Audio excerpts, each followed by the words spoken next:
ये नारद शब्द का हम्म। विश्लेषण आपने प्रस्तुत किया। नर जो विभक्त नहीं है, बटा हुआ नहीं है, हाँ यानी चेतना की वह स्थिति जो बटी हुई नहीं है, हाँ बिल्कुल। यानी जो बिना रोक टोक कहीं भी किसी भी समय उपस्थित हो सकती है और कार्यरत हो सकती है। वही यही शक्ति है चेतना। ना। नहीं, थोड़ा इसको जरा सा क्लैरिटी इसमें करनी है कि एक व्यक्ति है, मान लीजिए मैं हूं और आप हैं। अब आप कोई कार्य प्रारंभ कर रहे हैं, रामायण पढ़ना प्रारंभ कर रहे हैं आज से। तो आपका मन कहता है मैं रामायण का अध्ययन करूंगा। आपकी बुद्धि कहती है पढ़ा हुआ है, क्या करना है, बेकार टाइम वेस्ट करना। चित्त कहता है अरे जन्मों जन्मों से ये हमारे हृदय में बैठी हुई है, तो चलो जब तक मन लगेगा पढ़ेंगे, जब तक मन नहीं लगेगा नहीं पढ़ेंगे। तो मन बुद्धि चित्त जो चेतना है, ये इन तीनों की ये अलग अलग प्रकार से कह रही, अलग अलग प्रकार से काम कर रही है। एक मान, और फिर ये तो आपकी चेतना हो गई। फिर मेरे मन बुद्धि चित्त हैं। मैं रामायण का अध्ययन करने बैठी। मेरा मन कह रहा है मुझे रामायण का बहुत गहराई से अध्ययन करना है। मेरी बुद्धि कह रही है मुझे रामायण का गहराई से अध्ययन करना है। मेरा चित्त कह रहा है, अवचेतन मन भी कह रहा है कि मुझे गहराई से इसका अध्ययन करना है। तो चेतना, ये चेतना हो गई समग्र चेतना। जो मेरी चेतना हो गई समग्र चेतना, अखंडित चेतना या एकीभूत चेतना, शब्द कोई भी हम प्रयोग कर लें। आपकी चेतना हो गई वो टूटी हुई चेतना हो गई, टुकड़े टुकड़े चेतना हो गई। मन कुछ कह रहा है, बुद्धि कुछ कह रही है, चित्त कुछ कह रहा है। तो जब हम किसी कर्तव्य कुछ करने के लिए निश्चय करते हैं, तो यदि हमारी चेतना अखंडित है, समग्र है, तभी वो ऊपर आके हमें दिशा निर्देश देती है। हाँ वाल्मीकि को वाल्मीकि को नारद जी ने आकर दिशा निर्देश दिया। तो वाल्मीकि की चेतना अखंडित चेतना है, समग्र चेतना है। तो अखंडित चेतना जो है वो कभी भी दिशा निर्देश नहीं देती। हाँ, इसको आगे आपने व्यष्टि समष्टि से समझाया। व्यष्टि समष्टि ब्रह्मा जी के लिए एक ये नारद है, हमारी अपनी समग्र चेतना ये है नारद। जिसे आज की भाषा में कह सकते हैं आकर्षण का नियम। ये चेतना अपने स्वतः आकर्षित हो जाती है और जो हम करने की सोच रहे हैं उसको बल प्रदान कर देती है। और एक है व्यष्टि मन, समष्टि मन। समष्टि मन है ब्रह्मा। हमारे मन ने सोचा कि मैं रामायण ग्रंथ का अध्ययन करूं, ये मेरे मन ने सोचा। पर एक समष्टि मन भी है, पूरे विश्व का मन है। वो विश्व का मन, वो ब्रह्मा है, वो भी आकर मेरी सहायता कर देता है। जब हम किसी बड़े काम को करते हैं तो हमारा केवल हमारा मन ही काम नहीं करता, समष्टि भी हमारी सहायता करती है। तो समष्टि कैसे सहायता करती है? वो समष्टि मन, उसको कहा है ब्रह्मा, वो भी आकर हमारी सहायता करता है।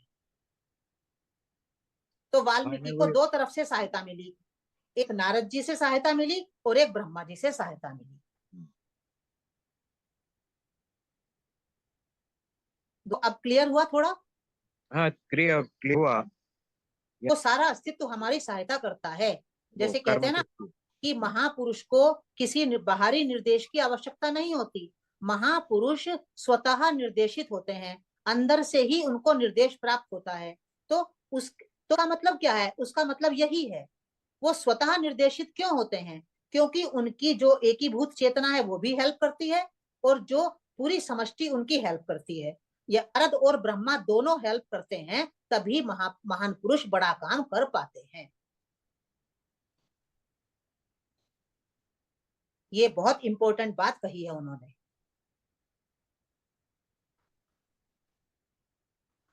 किसी भी श्रेष्ठ कर्म को करने में दो शक्तियां सहायता करेंगी, एक हमारी आंतरिक शक्ति जो नारद है और एक बाह्य शक्ति जो ब्रह्मा है।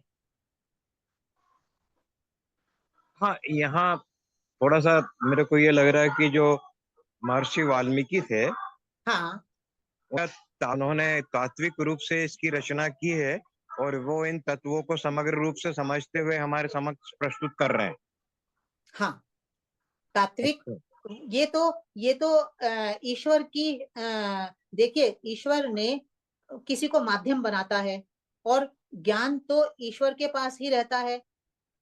अगर माध्यम किसी को, व्यक्ति को बनाया, मान लीजिए वाल्मीकि को माध्यम बनाया ईश्वर ने, परमात्मा ने, तो अब ये तो बहुत अद्भुत बात है कि हमारे भीतर की जो वास्तविक स्थिति है, जो हमारे भीतर का ज्ञान है, उसको इतनी सुंदर कथा के रूप में बना देना, ये किसी मनुष्यात्मा की तो सामर्थ्य नहीं हो सकती। एक एक शब्द को इस तरह से रखना, निषाद को शिकारी नहीं कहना, व्याध नहीं कहना, कुछ और नहीं कहना, निषाद ही कहना।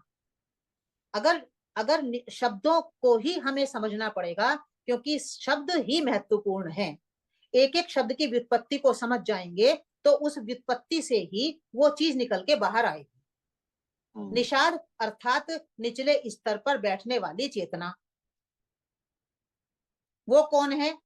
हमारा अज्ञान। अज्ञान चेतना निचले स्तर पर बैठी हुई है, स्थूल देह को मान रही है कि मैं हूं, मैं शरीर हूं। ये हमारी निम्नतम चेतना है, ये निषाद है, ये अज्ञान है हमारा। इतना सुंदर राम कथा, इतनी सुंदर, इतनी आकर्षक है, और इसके भीतर वो ज्ञान जो छिपा हुआ है, जिसको हम बाहर निकालेंगे अब 1-2 साल के भीतर, तो उस ज्ञान को इतना ऐसा स्वरूप प्रदान कर देना, ये किसी व्यक्ति की सामर्थ्य नहीं है। हाँ, उसको भी आपने बताया कि भाई परमात्मा शक्ति, हाँ, यानी एक रचना शक्ति, पालन शक्ति और संहार शक्ति या लय शक्ति के रूप में हमारे समक्ष प्रस्तुत होती है। हाँ, और ये परमात्मा शक्ति इस रूप में हमारे काम करती, जिसको कि हमने ब्रह्मा विष्णु महेश नाम दे दिया है। हाँ, ये भी समझ में आया उस समय। हाँ। और बहुत बातें, सहस्रों बातें, अनंत बातें समझ में आएंगी जब हम रामायण को इस दृष्टि से पढ़ेंगे। अद्भुत बातें, दांतों तले उंगली दबाएंगे हम लोग। मुमुक्षु बने रहना पड़ेगा। बिल्कुल। और यदि हमने रामायण को इस दृष्टि से समझ लिया, तो हम फिर वेद पढ़ें, पुराण पढ़ें, उपनिषद पढ़ें, फिर हमें बहुत सरलता से समझ में आने लगता है। क्योंकि स्टेप पता चल जाते हैं, पहले स्टेप पर क्या होगा, उससे अगला स्टेप, उससे अगला स्टेप। तो राम कथा इतनी लंबी राम कथा है, तो वो स्टेप बाय स्टेप चलेगी। किसी कथा को ऐसा नहीं कर सकते कि वो रामायण में 10वां स्टेप हो और हम उसको 10 में से उठाकर 8 में पढ़ ले आए। ऐसा संभव नहीं होगा, क्योंकि वो चेतना की यात्रा है। हाँ, यानी धीरे धीरे हमको राधा बहन जी तत्व अपने आप में बढ़ाना पड़ेगा। वो तो एक एक आगे, जैसे जैसे आगे बढ़ेंगे, और हम सब बिल्कुल एक्सपर्ट हो जाएंगे, समझ लीजिए आप लोग भी। शुरू शुरू में कठिनाई महसूस होती है, पर जैसे जैसे हम शब्दों को समझना शुरू करते हैं, तो एक अभ्यास हो जाता है हमें